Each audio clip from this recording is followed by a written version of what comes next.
Welcome back to another Epic podcast. Today is October 27th. My name is Diego Bryan. Alongside me is my co-host, Benjamin Wartsky. Hello, hello. And today we have a very, very, very special guest. Three varies, that's right. Wow. Sam McDougal. Hello, ladies and gentlemen. Welcome to the show. Yeah, welcome to the Epic podcast. Sam is our friend that we've known for a long time. God, a very it's been long time. like over 5-6 years we've all known each other. I think it has been through. We were all on the same soccer team. We played for about that amount of time. Yeah. And I mean, we didn't improve whatsoever. We actually were on the decline all 5 years. Yes, for sure. For sure. I mean, like, what was it? My first year, that was the only year we actually won a tournament. Correct. And then it's just downhill from there. No, we couldn't match that tournament level of intensity. I mean, the year before you came on, we were god awful. That's just not true. We won a state championship. No, that's because you had like Mr. We had the best player ever to exist. You had a kid who's playing for the national team. Right. Like 12. Right. That's fair. He's still playing for the national. He's still 12. So it says his birth certificate. They've not updated it yet. I am 12. You have a full beard. Yeah. You can't be 12. I know. I'm 12. Here's $10. No, that was just ridiculous. No, well, because before that, I think we had like 3 or 4 winless seasons in a row, and then we won the state championship out of nowhere because my first year, right? Because we got the greatest player ever, Diego Bryan. That's right, and Diego. Diego was the opposite end of that spectrum, and then after that, we just slowly went down. But we had more fun than every other team. That was like our calling card. That's true. I mean, I remember some games. Remember that game where we played like the older Wake Forest United. Yeah, the older Wake Forest United, and that kid. Oh my God! Is that the game where Chris literally flipped a guy over his back? Chris suplexed a dude, yes, and only got a yellow card. The other guy also got a yellow card. That's how much of a jerk this guy was. He also was running by the parents' sidelines, just flicking him off, saying, "I love my fucking haters." I think the best part about that was like literally 3 minutes after Chris did that, he scored a goal on the team. Yeah. That's because Chris is a stud. And it was all my fault too, because I remember like right in the, like he was bringing the ball down, and I just did my famous ankle step that I always do, and he was like, "Oh, mother!"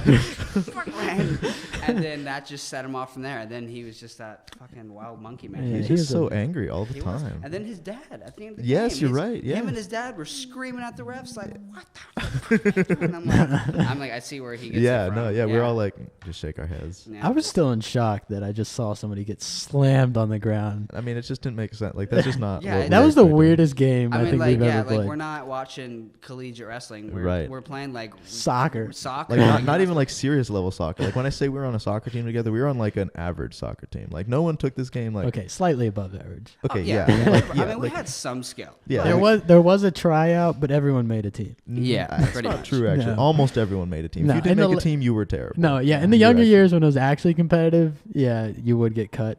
But I mean, if you came in at like 16.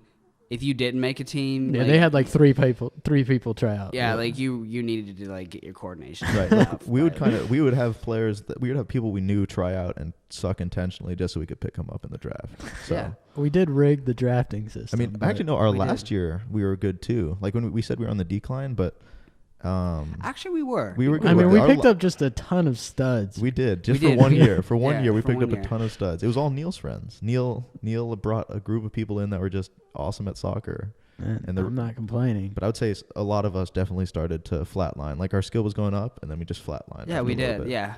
I mean, we just didn't care as much, probably. No, we didn't care. Like, the only reason I was playing at that point was I just loved you guys. Right. I was going back and like Chris and Nick and and Mikey and all those guys. I was like, okay, there's no World Cup in my future. Right. No, we're just gonna do this to like not be fat Americans. Yeah, I mean, because we would have practices, but I mean.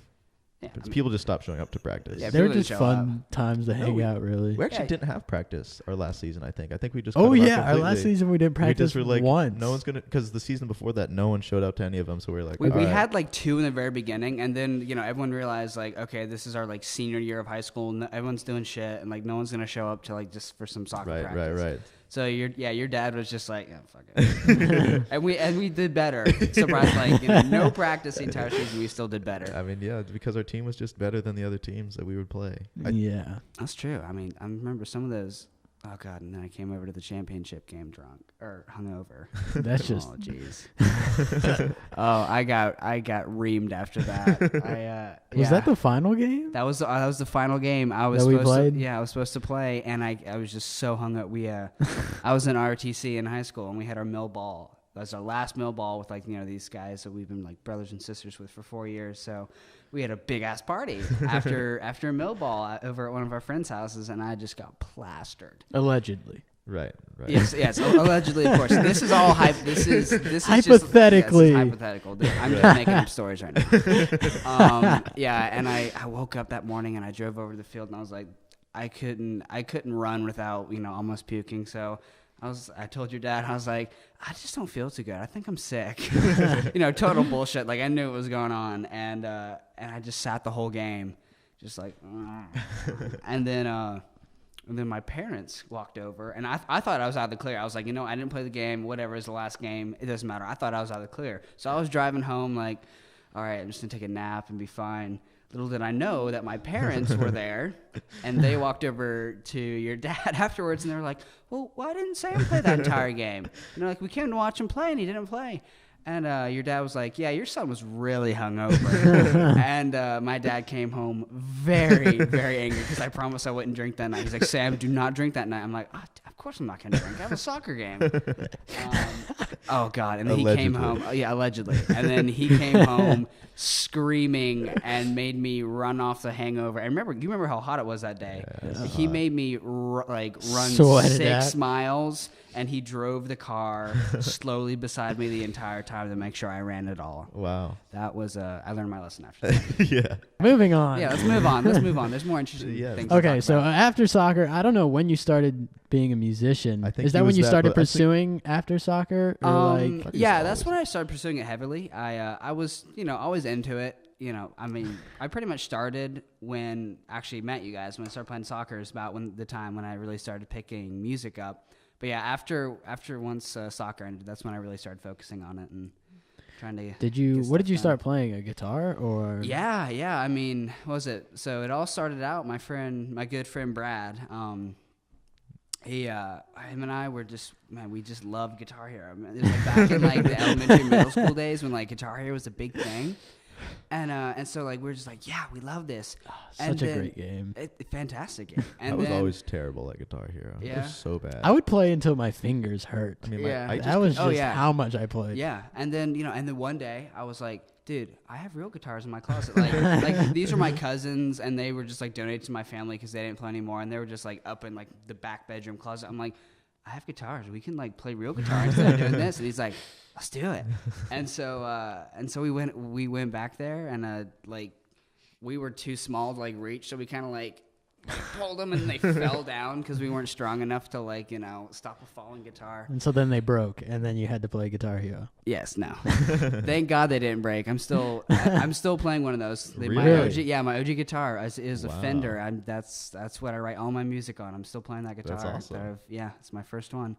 And then I kind of just got into it through there. There were some books in the cases, teach yourself guitar books. Right, that's very lucky actually. Yeah, and then so I kind of did that, and then I just discovered that I'm just naturally gifted music by ear. I'd been teaching myself piano for the past year, and I'm playing better than some. I had a friend come over who's a music major over at Chapel Hill, and she's like, yeah, I've been taking classes for about a year, and I just started playing. She's like, wait, how'd you learn to do that? She can't play Twinkle Twinkle Little Star yet. Yeah, no. She's like, this is my midterm, and it was just oh, that's really unimpressive. Yeah. But oh well. And so I just kind of have a natural knack for it, and I've just been kind of playing and writing lyrics and. Excellent. All that kind of stuff, and feeding my guitar addiction. Right, that makes sense. And so you have how many guitars now? I have 7 now. 7. Holy cow. And what's the ratio of acoustic to electric? I have 4 acoustic, 3 electric. Wow. And I'm looking to expand that. Yeah? Yeah, with more of both? Or do you have, do you have just a preference? all of them. Every guitar? Just all guitars just bring to Sam? All of them, please. If you have a guitar to spare, I don't care what it is, please give it to me. You can go to Goodwill. You can find some good guitars at Goodwill, is what I've heard. I've never seen a guitar. Really? Yo, I'm an avid Goodwill shopper. I've never seen a guitar. One of our roommates, one of Diego's and I roommate, he's bought like 2 or 3 guitars at Goodwill. And apparently they're like $400 guitars that he bought for like $20. Who the hell's he? What Yeah, I need to go there. He lives in Charlotte, so I don't know if the Charlotte bigger city maybe. Yeah, bigger city. I mean, guitars. no, dude, it's just like the rich suburbs. It's true. It's like you can get in there. My friend Steven, he lives in the rich suburbs of Charlotte. I went down there for spring break with him last year, and oh my god, hardly nice. Their Goodwills are popping. Yeah, I guess so, man. like with all like like the actuaries and like insurance dads that live down there. There's probably a few guitars in there. Yeah, you just gotta go. You gotta house to house. Say, hey, look, if there's any guitars you don't want, I'll take them. You could probably sell those for quite a bit of money. No, what my hope is, I can find an idiot on like Craigslist who doesn't know what he has, and just hasn't decided to like even do minimal research, and like I can get like a Taylor for like $200, but so far that's not been the case. Right. I mean, I'm not gonna pretend that I know what a good guitar is. Like, how much is a Taylor worth? A Taylor, your run of the mill is probably about $2.5 grand. Gross. What? Yeah. Why are they so expensive? Does it sound better? Yes. There's just one of the best acoustic guitars, and then I'm a Fender slut, so I have one Epiphone, and then I started buying Fender guitars, and I will never go back. So what does that even mean? Official plug for Fender, give me money, please. No, it's it's basically like the two of that most high-end, well-known guitar names. It's Gibson and Fender. And I know who Gibson is. Yeah, I like the brown ones. What kind of those? The acoustic brown guitars. Those are like a lot of them. Okay, well then I like a lot of guitars. Right? Okay, cool. Yeah. So now I'm trying to Is there a reason for this collection, or you just want them? I just want them. It's just like some people just really like doing cocaine. Right. Some people they really like collecting like stamps or like weird like Victorian age porcelain dolls, and for me it's just like it's guitars. Right. I mean I'd say that's definitely a better collection than cocaine. Yeah. Because I don't know if you can collect cocaine. I don't know if that's like a thing. Well, I mean, you can. I guess a bit. I mean, dude, you'd be surprised to know like how many different kinds of cocaine out there. Really? You could just kind of like, well, I have some of this from there. Right. Some of this like Pagoda bullion from Right. I guess, but if you mixed them, then you're just all done. You can never mix up your guitars. No, much more that's difficult true. to store a guitar. Like I name my guitars. Right. Right. Yeah. So what are the names of your guitars? Caroline is the newest edition. She is a I think she's about 2008 American Standard Telecaster. Okay. That's about a $1,300 guitar. I picked her up for $300 at Wow. Guitar Center. It was a missed label in the used section. It was a used guitar. The guy traded it in for a Rickenbacker, I think, which is. She was a rescue guitar? She was a rescue guitar, and like I went over there and I'm like, okay, this is a real Fender. This isn't a Squier. This is like, it has modern player stuff on it. And I was like, there's no way this is only $300. What the hell's going on? So I bring it up to the dude. I'm like, okay, dude, like what's the deal with this? There's no way this is $300. He's like, yeah, that's an American Standard right there, bud. And I was like, that's what I thought. He's like, well, I mean, it's used. I'll give it to you for $300. That's what it says on there. And I was like, I love you. I love you so much. We're best friends from now on. Yeah. And so I just immediately, it was just like, I didn't have $300, but I was just like, we're going to put it on a credit card and I'm going to figure out how to pay this back because poor college student, but I needed that. Like you can't pass that up. That's just like, and so is that the most, like, is that the prize of your collection so far? Or do you have one that's tops that? So far, yes. I mean, I like it just because of the story. No, I mean that is a pretty good story. It's just a story of how I got. I wasn't like, well, I have a lot of money. Here we go. It was like, no, it was just there, and I grabbed it, I pulled her up from the shadows. And here she is writing music for me. And so So what is your music? So you started playing guitar, and then how did you transition from that into like? Were you in a band at one point? I was. I did a few projects. So like I started a few bands kind of back in like the high school days, and we got together and tried some stuff, but ultimately didn't work out. Like young kids in bands, you have attention span of like 3 weeks for writing music, and then Nobody had like the drive I wanted to do. I was like, we gotta be writing music. We gotta be like contacting people to book shows. Like, come on, let's do this. Like, we gotta go now. Right. And they're just like, well, I just kind of did this because I like playing music with other people. I'm like, fuck that. We need to make money and be famous. That's my aspiration. Shit. And so those kind of failed eventually. And then I kind of just started. I did my own thing for a little while. I took lessons from a really great guy named Matt down at Falls River Music. Hey, if you need music lessons, hit up Falls River Music. I'm plugging everything today, but no, I mean, feel free to. For real, they'll treat you right. There's some great guys. It's a fantastic place. But yeah, so I went over there and I took some lessons. He, taught me all this wonderful stuff. It's about that time I figured out, I actually have a voice. So I started like singing and developing that, and I'm writing my own music, and then just kind of farted around with that for a while. Right. Did a lot of lyric writing, but I didn't like any of it. So I have like 2 books full of like like written songs that like full songs, like or just full like songs with like music written to them that probably the world will never hear because understandable. No thanks. Construction. NC State University. Never ending construction state but university. They don't construct anything. Like, I don't know what they're doing with the construction, but they're always doing something. Yeah, they're always doing something. Yeah, anyway. They're like chopping up the dirt. Yeah. Anyways. And so eventually, quite recently, I did a number of projects. One with my friend Veronica. We released a single together, and we were supposed to be working together. Like, we had plans, and we were working really well, and the energy was flowing, the chemistry was there. We were like, she's an incredible singer, and I took her lyrics and I could really write good music to it, and so it looked like, hey, we got something going here. And we recorded a single and went great, and we were practicing and getting ready and writing more songs, and then just one day I don't hear anything back from her. I'm like, what the hell's going on? And she's like, she's still like, on social media. Like, she's not dead. Like, she's still like posting shit. Like, I can see you like on your Snapchat and like, on your Instagram. And then I started talking to one of her friends, and yeah, there just some situations arose, and yeah, I guess we won't get into that. Oh no! Are you still working on your 18 album? 18, yes, I'm working. working. Is that an album, mixtape? I'm just gonna try to be an EP. So cool. I'm hoping for 7 songs. But, college gets in the way of that, man. That's understandable. Like, I'm sitting here and, like, we just finished the album artwork. I have about 3 songs down, and, I mean, that might not be the finished album artwork, but it was just some concept that I felt like posting because I look really good. It definitely caught my attention. I thought you were G-Eazy for a second. I don't know if that's a compliment or not, but that looks like something that I saw. Yeah, okay, I'll take it. And, And so right now I'm trying, like, in between, studying and writing papers and, tests and all this crap. I'm trying to get good music written, but it's tough, man. Like, you get back, you get done with your work, and you're like, well, I need to be asleep in 2 hours, but let's write music for 6. Right. Yeah. Right. And so, yeah, it's tough. It's not easy to, like, be at school full time, be a full time student, and try to get it, like, music down. So are you doing open mics anywhere? I know you had done them in the past. Yeah. I've been like very occasionally going down to Falls River. They have an open mic there from 8 to 10. I've been trying to do that. I know there's a few other open mics around. Right. There was one I really wanted to go to, but I can't remember the name of it. But they recently closed down. So I was super excited to go out because I know it was like a bar and I know a lot of people would be there. Right. Like, show off the talent, and then they were closed. There was open. They did open mic stuff last year, like first semester of last year, my freshman year. And so that was pretty fun to play. We just played right in Tally where like the fireplace is. So, right.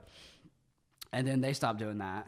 So like all these awesome opportunities are just like, nope. Maybe if you were like 2 years older, but right.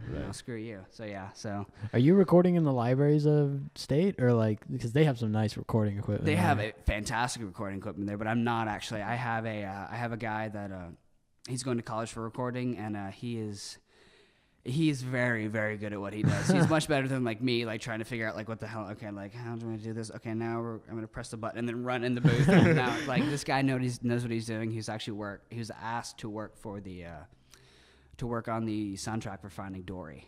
Wow. Yeah, I mean, yeah, he knows, and he says like, dude, once you get your EP out, you send that thing. Once we get that recorded, I can pick your 3 best songs from there and have them on the radio in LA. That's awesome. What? So, yeah. So I am really stoked about that. How did you meet him? Actually through Veronica when I was working with her. Really? Yeah, I guess they were friends from high school. Is this a black dude?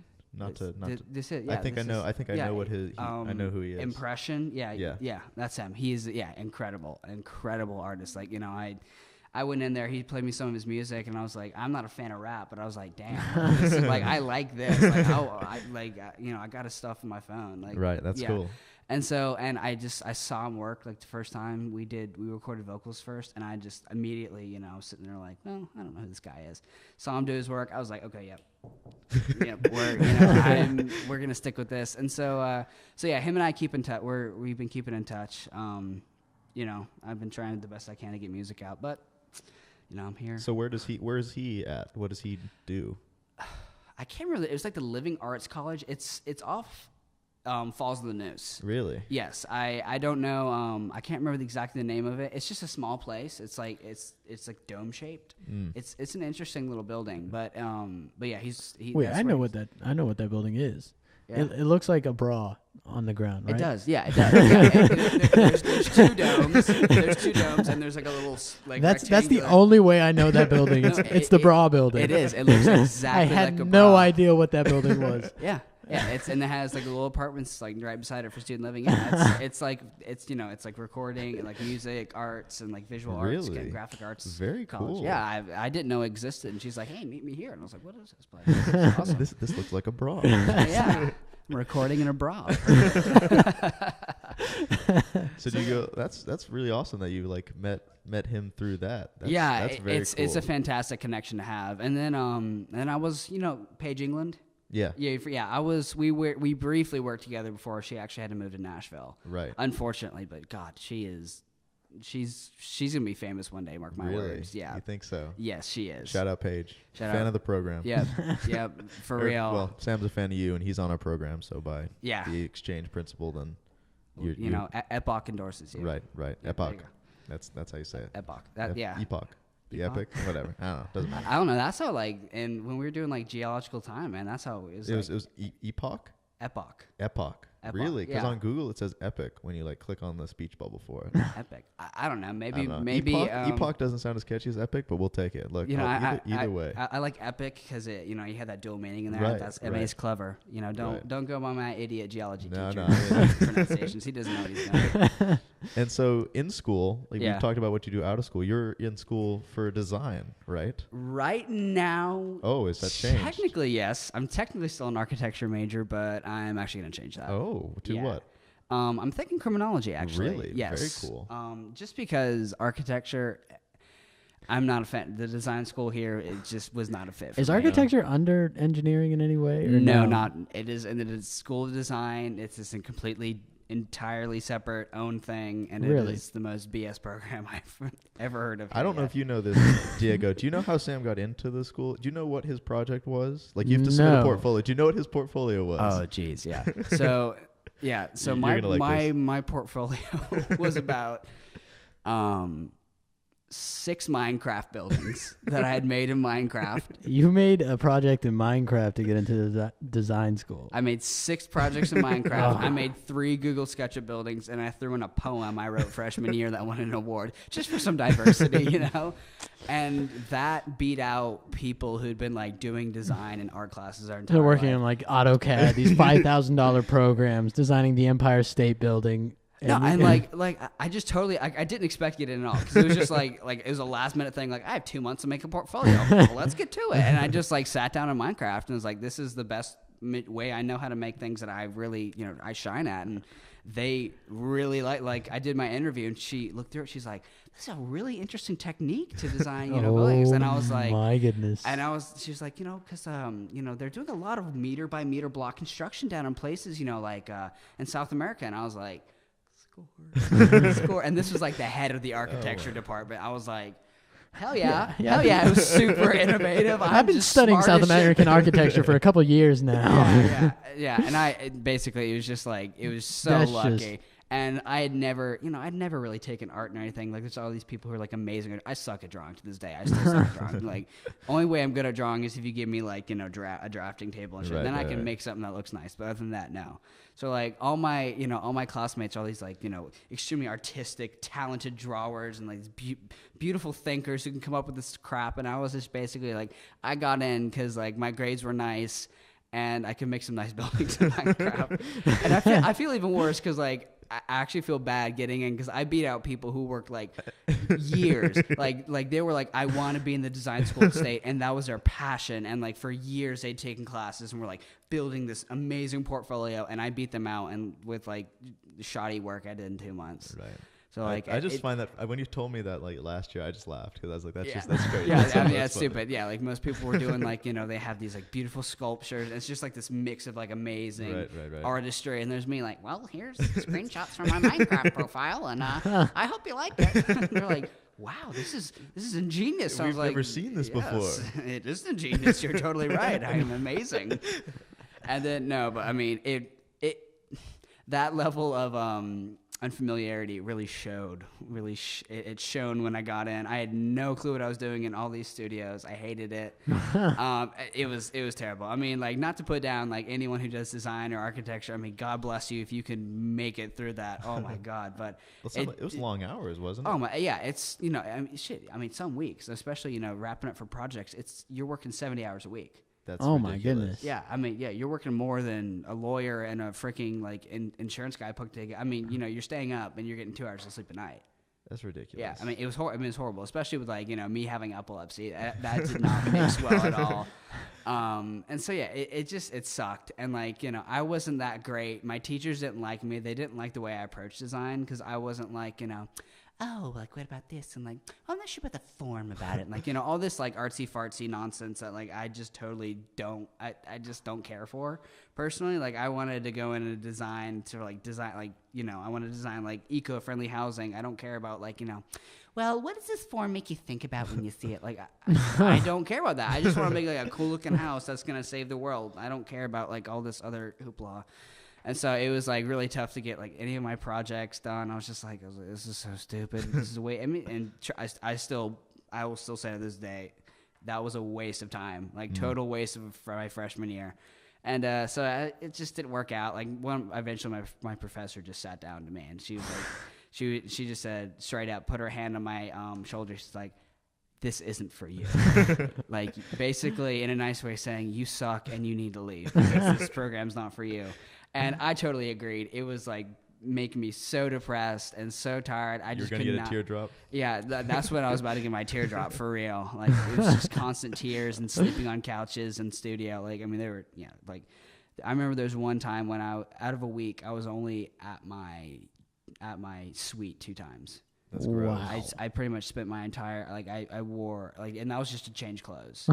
Because we were all working on this huge deadline, and everyone else was doing the same. Like, everyone else was like, we all thought we had it in the bag until all of our models broke. Because we were using like this fast drying concrete, and everyone's models broke entirely, and we all had to figure out like entirely new ways of casting. So it was like, well, we got a week to figure like out an entire new way of casting these like complex models. So we all just stayed in there for, I mean, none of us really left studio. That's terrible. And I was just like, this is not for me. Like, some people love that kind of stuff. They like thrive off it. And I mean, I need my downtime. I need time to play music. Well, if that was music though, I think you'd have a different approach. If you were in like a music studio for 70 hours a week, you'd get so much stuff done. Oh, absolutely. Yeah. that's my true passion. Yeah. I mean, cause like music, as long as I have like, control to do whatever I want. And like, I'm not like forced to study like theory or classics, like, yeah, I could spend all like, just give me food and water and just feed me and give me a guitar and I'll be happy with life.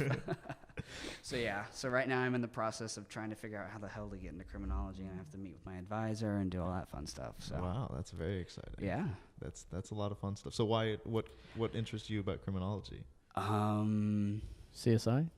Very long story, actually. Really? I feel like this might be a good story for the podcast. Okay. It's long, and it's also like... It's perfect. It's perfect. So let's just... This is like whenever I meet someone new, this is like the quintessential college story I tell them. Really? Yes. All right.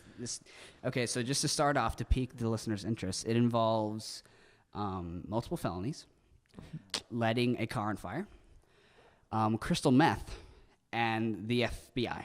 Sounds like last night. Don't worry, we weren't like dealing drugs or anything, or like getting. Is like, this a hypothetical story? This is an extremely hypothetical story. This is something I just thought up. You know, I was like, oh, this would be a fun story to tell. It's extremely hypothetical. So, hypothetically speaking, it was Labor Day weekend.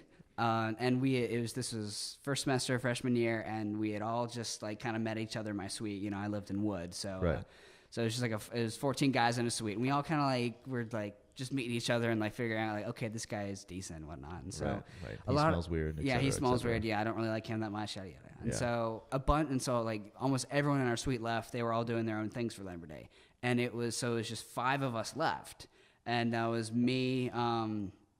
My friend Tom, my friend Ted, my friend Udi, and my friend Kieran. So it was us 5, and we none of us really had anything to do, and we wanted to go do something. We were like, I mean, it's our first break. We got to do something, right? We're in college. It's like required.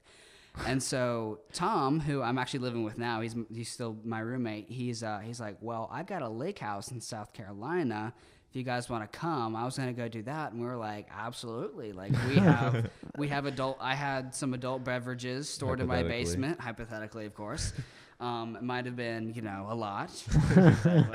And so I was like, I got the car, I got the party juice. Like, let's do this thing. Let's road trip. Like, and all these guys were good enough. They're my best friends now, and you'll hear why.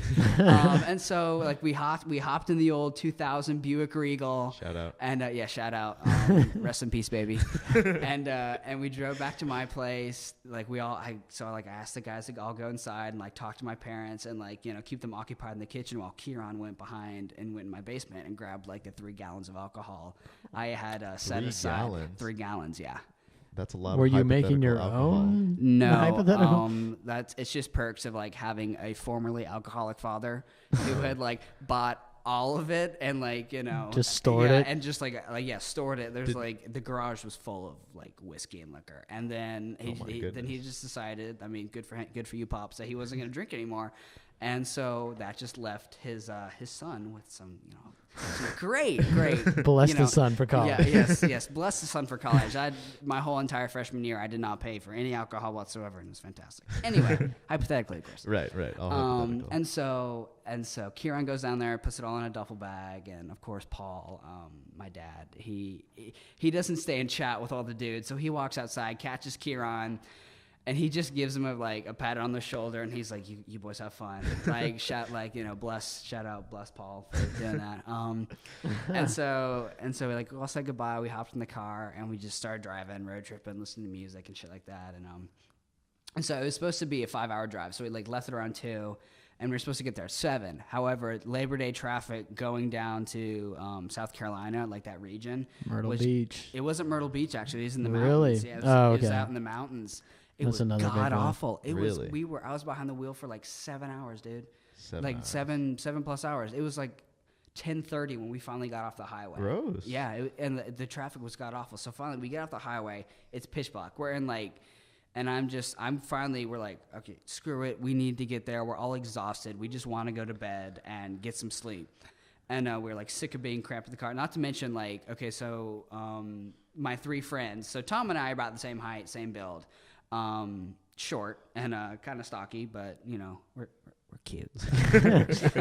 But then my 3 other friends are all above 6'3". Oh my goodness! Yeah, you put them in the back. I hope. Yeah, we did. Tedward, he's not going here anymore. I'm so sad about that. Anyway, but he is 6'10".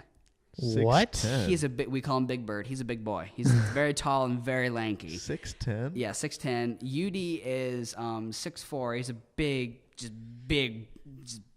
black guy. He is huge. Love the kid to death. And then Kieran, my Irish friend, he's 6'2", but still, he's pretty tall.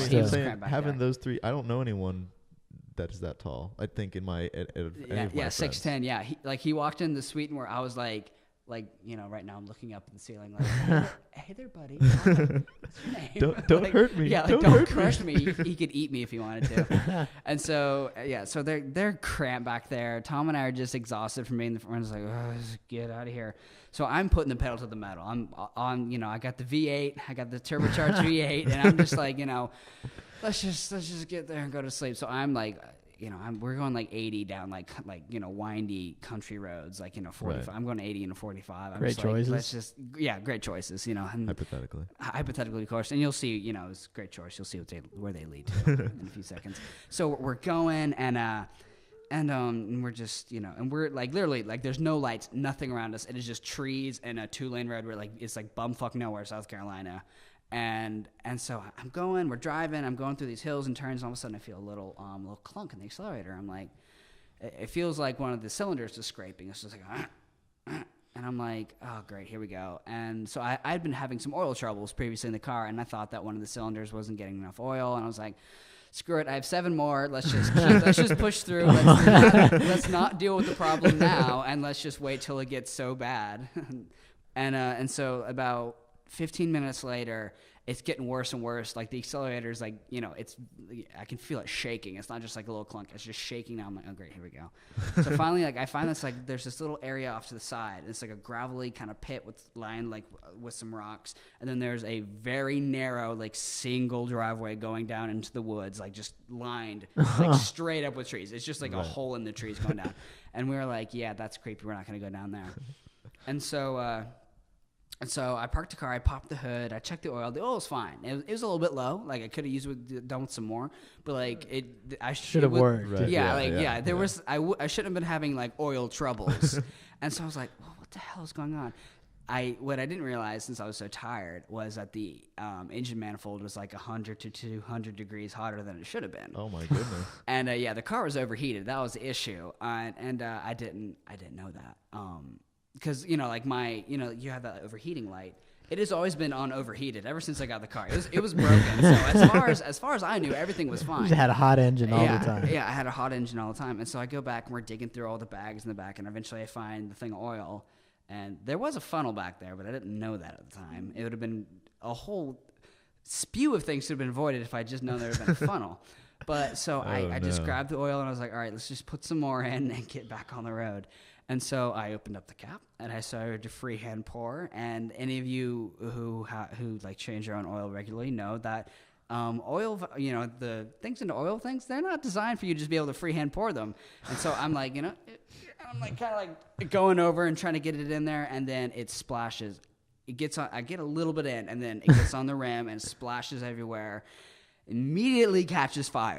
This oil, it hits like the engine is way high, is above the temperature needed to set fire to oil. So all of a sudden, like my engine ignites. You know, like the top of the engine's ignited. I'm like, oh shit! And I whip my hand back to try to get it away, and you spray oil, and the oil just flies out of the container and all over the engine bay. My entire engine bay is on fire. There's dripping, flaming oil like dripping through my car. And I'm like, oh shit! Are your friends in the car right now?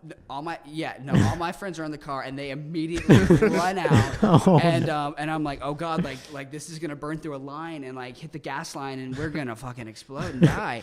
And luckily, Kieran has this like 2-liter water bottle that was like half full. And, you know, like hindsight, water on an oil fire, that's a big no-no, but it worked. He just threw all the water on there. Thank God he did, because I don't know what had happened if it had burned for a second longer. He puts it out, and we're like, oh my god, like we just set fire to the car. And I'm like there's like there's singed like you know wires and shit going everywhere, and like, you know, tubes. And I'm like, oh god, this thing probably won't start. And so we're just kind of sitting there. We're all letting the car cool down. It's like we sit there for about 10 minutes. And then so Tom and Ted start just kind of walking around as we're waiting for the car to go down. And they're kind of kicking over these rocks on like the edge of this gravel pit. And then I see kind of Tom out of the corner of my eye. He bends down and picks something up. I'm like, what the hell is he doing? Like, pick up a rock? What is he? And he's walking over to me. And I'm like, what? And I notice he has a little plastic baggie. And I'm like, what is in that? And he brings it to me and he says, Sam, is this what I think it is? I don't know why he thought I'd be the expert on off the side of the road. Yeah, off the side of the road. He's like, is this what I think it is? And I pull it up, and it's fresh methamphetamines. Oh my goodness! It's fresh crystal meth. That's actually more common than you think, because like when a Really? lot of people get pulled over, what they'll do is like alongside the highways, they'll just throw drugs outside of the car. No, but this is what really freaked me out, is because this wasn't by the side of the road. This was on like purposely put fresh, like a fresh baggie, purposely put under a few rocks. That's just even worse. This was a dead drop. And as far as I knew, the guys who had paid for that meth were on their way to come pick it up. Oh my goodness! And so, you know, You're of like, course, put it back. and of course, like I'm looking down that, you know, that narrow lane. I'm like, there's a fucking meth. There's like those guys are meth dealers down there. They're cooking meth in their basement as we speak right now. And I just set fire to my car in front of their house, and their buddies are on their way to pick up their meth. And This is like Breaking Bad. yeah, 100%. I know, yeah, exactly. And right now these like freaking crazy guys meth are in the hands of these freshman college students. Like, what is this? And so I'm like, Tom, you fucking put that back where you found it. Guys, get in the car. We're leaving now. I don't care. We get in the car. Like, praise God, it cranks and it starts up. I'm like, oh, thank God, thank God. So, and immediately we're just driving, and I'm trying to go I'm going about, I think it's like 55. I'm going 45 now. I'm trying to be smart and like not overheat the engine and just be like, okay, we're just gonna, and to no avail. About 5 minutes later, the cranking starts back up, no. and I'm just like, okay, screw it. We can't fuck around here on the side of the road all day. I'm just gonna push through it, and we're just gonna hope for the best. And unfortunately, the best is not what happened. So I'm going 45 and a 55. There's a dude behind me honking. He's pissed off that I'm going slow. This is at what, like midnight? This is around like 11:20 at this point, I believe. I'm just surprised that there was a car behind you if you're like in the middle of nowhere. Yeah, like, that just seems unlikely. This guy, and he's honking. He's angry that I'm not going fast enough, and he can't pass because it's literally pitch black out. Like the only thing you can see is in front of your headlights, and so he doesn't want to pass just in fear of like, you know, someone doesn't have bright headlights and he's gonna, you know, crash into him. So he's just behind me and just angry, and all of a sudden there's a big hill up in front of me. I'm like, oh God. Please, baby, just make it up, please. And I'm crossing my fingers as I'm going out, and sure enough, at the very top of the hill, I feel a loud thunk, and we all hear it, and we all look at each other, and then the steering locks up, the brakes lock up, the engine's dead. The only thing that's working are the electrics, and we are going down a hill. Oh, and I was like, shit, we're gonna die. And so I'm like, you guys hold on to your asses, like we might die here. And they're freaking out, and I'm freaking out, and so I'm barely able to get, like, you know, to like turn the wheel. Yeah, turn the wheel. Like I nearly bust out my left shoulder, try to turn the wheel, and I put all my weight on the brakes, and like luckily enough, I'm able to get it onto the soft shoulder. And like the soft shoulder is like just big enough for a car, so like we're there, and cars are whizzing by like an inch away. Right. Like you know, the side mirror, there's only maybe about like 5 inches between the side mirror and other cars. Jeez. And so we're sitting there, and we're like, well, we're screwed. And I try starting it, it's just click, click, click, click. I'm like, yeah, the engine's dead. We're not going anywhere. And so how far are you from your friend's We house? are still 45 minutes away. Gross. Yeah, we're still 45 minutes away. Disgusting. And so Tom, and like, dude, the story hasn't even, like, this is just the beginning of the story. I still have a lot to tell. Oh my goodness. This is the best story I've ever heard. It's a fantastic story. You could have started with this, we would have had a whole podcast. If you just come in with this story in mind, we would have been set. Yeah, and so, oh God. Please keep going. So, I will. Trust me, it gets only better. All so right, Tom, part 2 next week. Tom, he calls up AAA, and he's like, all right, we got to go we got a tow truck out of here. So, okay, so not to mention, our first felony also happened. I figured this out later, but with the amount of alcohol we had, crossing state lines with the amount of alcohol we had was, I can't remember how many years in prison. It was, it's for tax purposes, but yeah, it was a big no-no. So that was felony number 1. So, but check. Yeah, so check that one off. And so, but anyway, so Tom calls up the tow truck. He's like, yeah, I'll be there in like 30 minutes to like 45 minutes. We're like, okay, here we go. So after he ends the call, a thunderstorm rolls through, of course. And so like we're in the car, it's raining outside. We're just like, oh, this fucking sucks. It's lightning and thundering, and finally the dude shows up, and we celebrate him like it's the second coming of Jesus.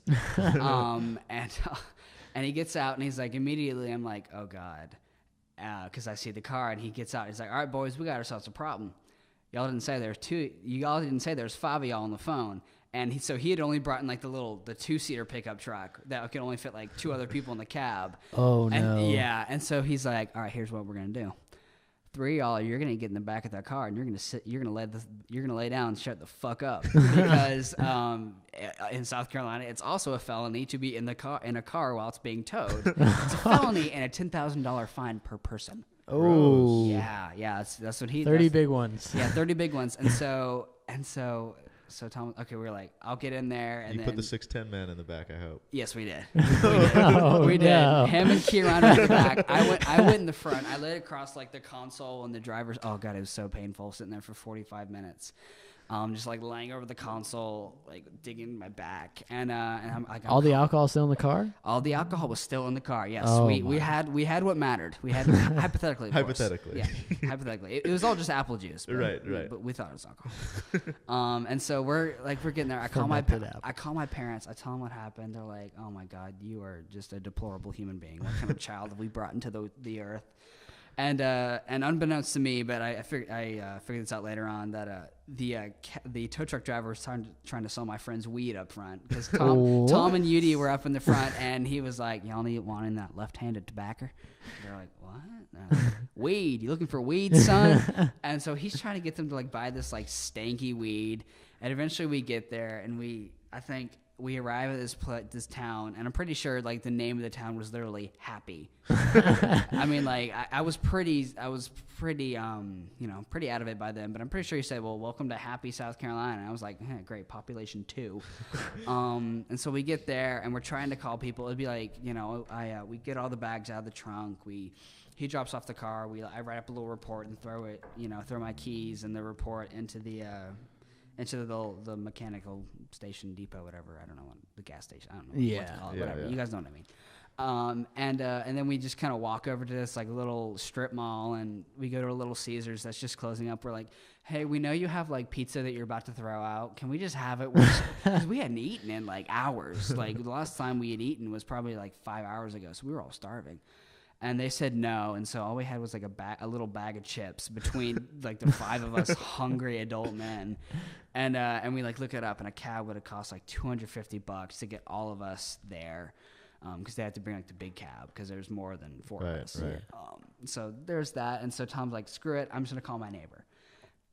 He calls his neighbor, saint of a man. He picks up, and we explain the situation. He's like, "Yeah, sure, man, no problem. I'll be over there." And it's like an hour drive from the thing. Oh my back goodness! Because like like we were here, Lake House was here, but the nearest other town was like kind of in a triangle. And so it's probably around midnight right now, right? Yeah, it's getting to be just around midnight. And my friend Yudi, my friend Yudi has to finish up a paper. And and he thought like, "Oh, we'll get there at 7. It's due at midnight. We'll be fine." And now he's scrambling, like he's using Tom's LG like as a hotspot to like finish up his paper. I mean, the kid does it, and it's like clutch. He submits it at 11:59. Oh my goodness! Like the only good thing that happened that night. Yeah, and not to mention it was worth 30% of his final grade too. Yeah, so like if what he an had, animal. Yeah, like if he hadn't finished it at all, he would have failed automatically. So he finishes it. And we're like, okay, that's one good thing that happens. The guy picks us up.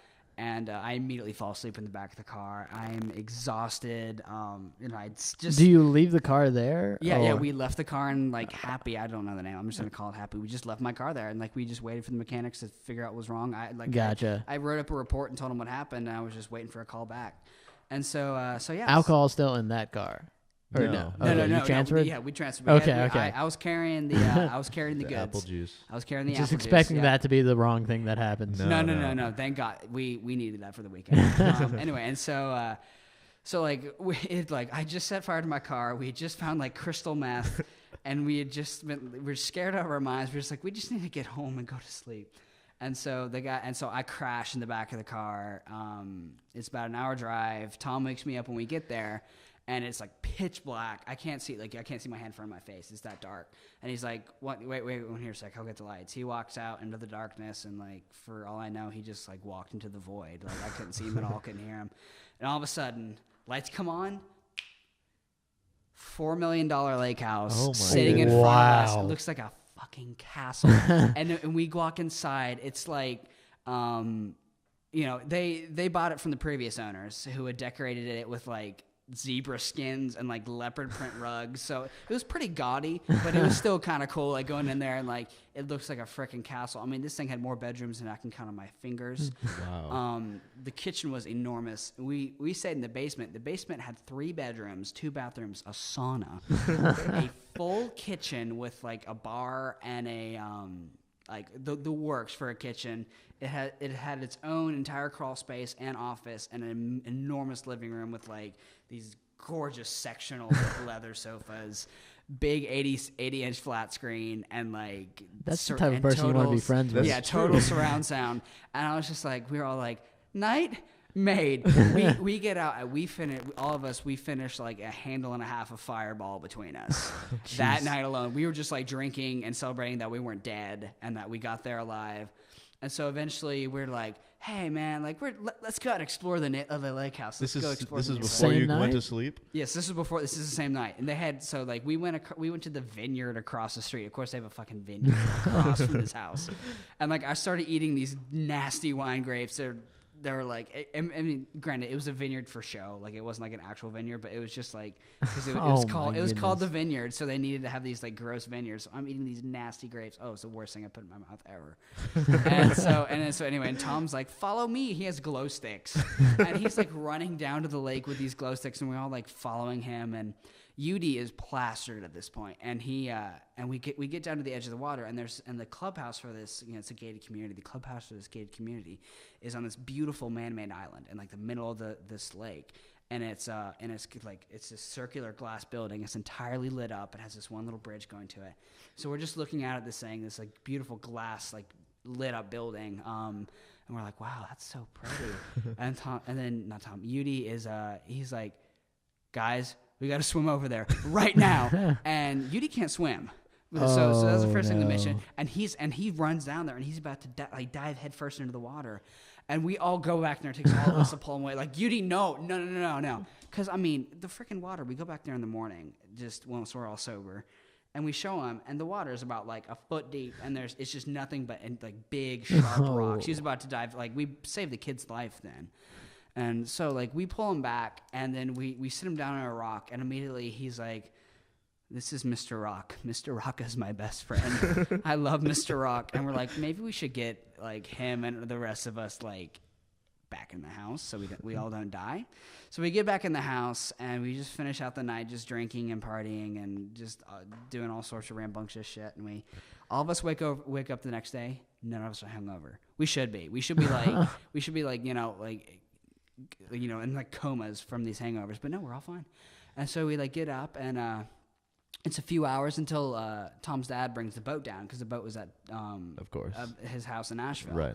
And so we had some time to kill. So Tom's like, yo, you guys want to hop on the gator, and I have something cool to show you guys. We're like, okay. So we go out in the garage, and Tom has this like really nice gator.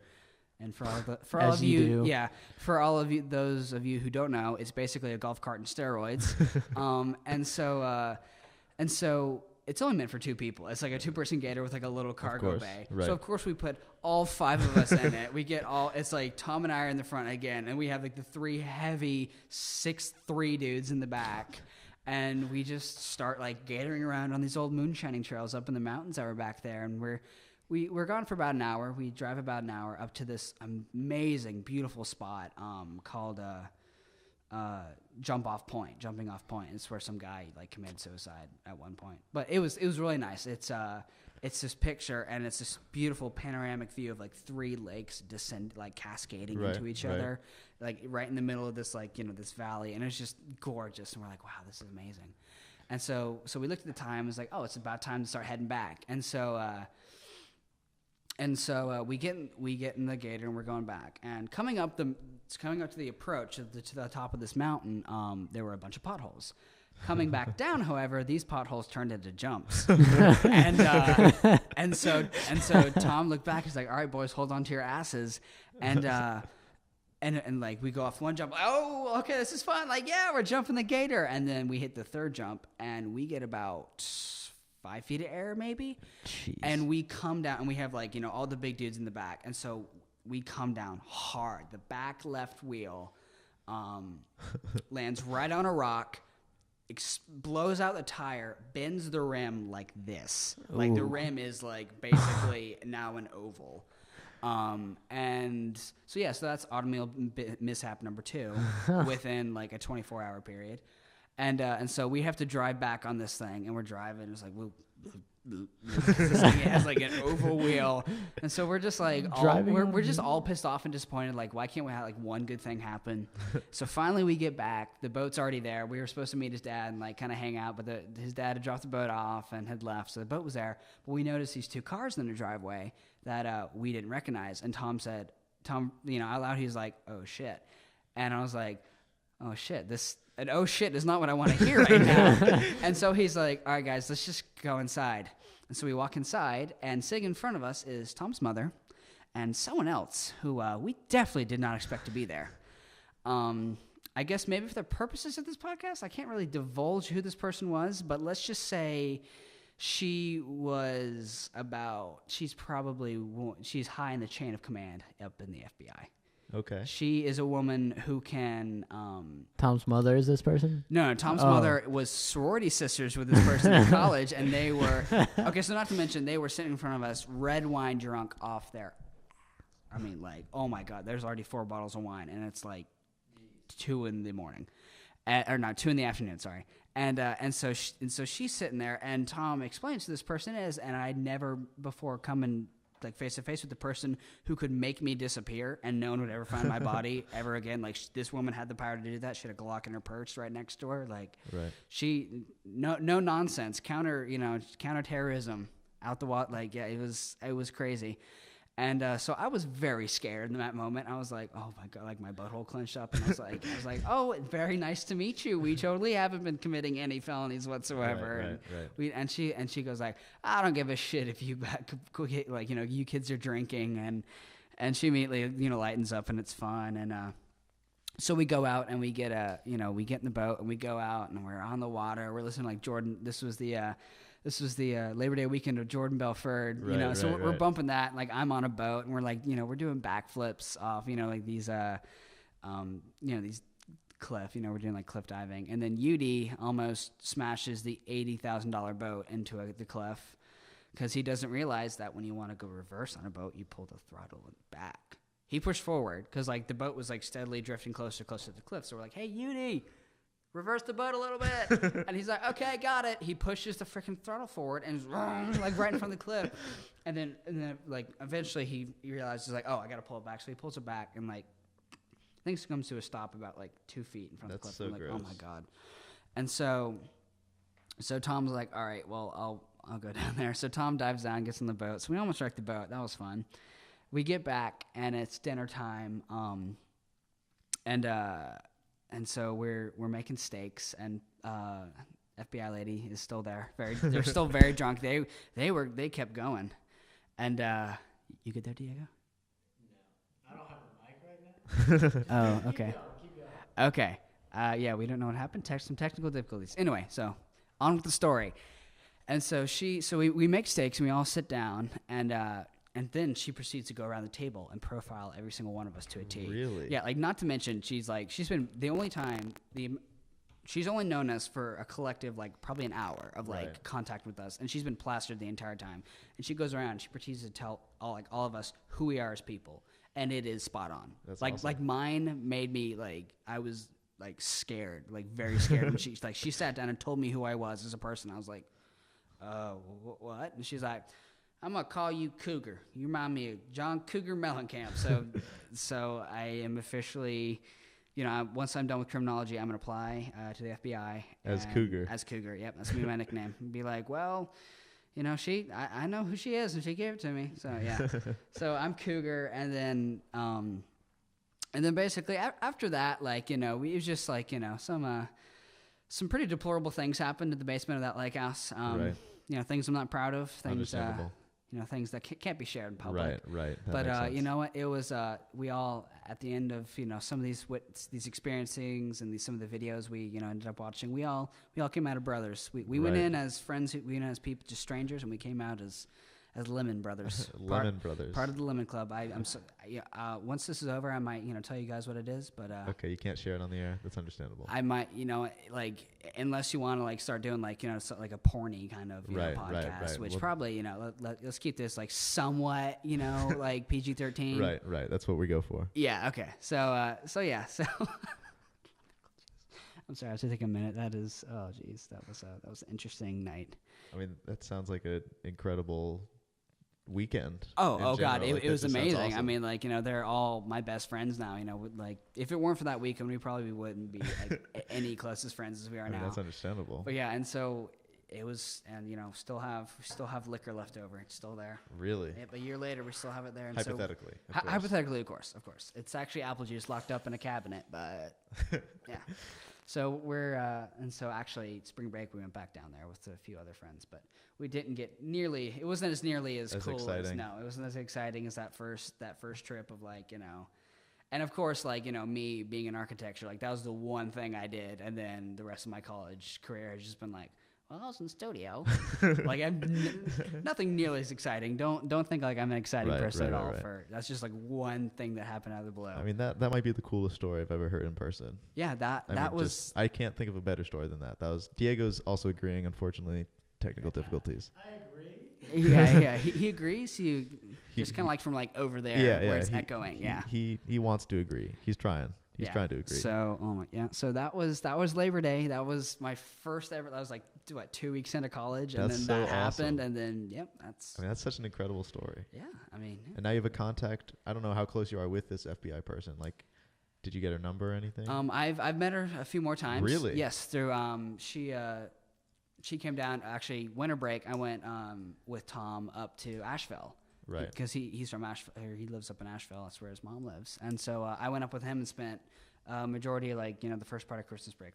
I went back home and had Christmas with my family, but I was I don't want to go back and see my family right now. So I hung out in Nashville for the first the first week of Christmas break, and she was there. She spent 2 nights there. So we actually sat down, sober. Had sober dinners, and actually talked and got to know each other, and we were all reminiscing over the lake house. That's and so awesome. So it was so I have a name to drop when I'm once I get into Quantico. Right. I have a name to drop. I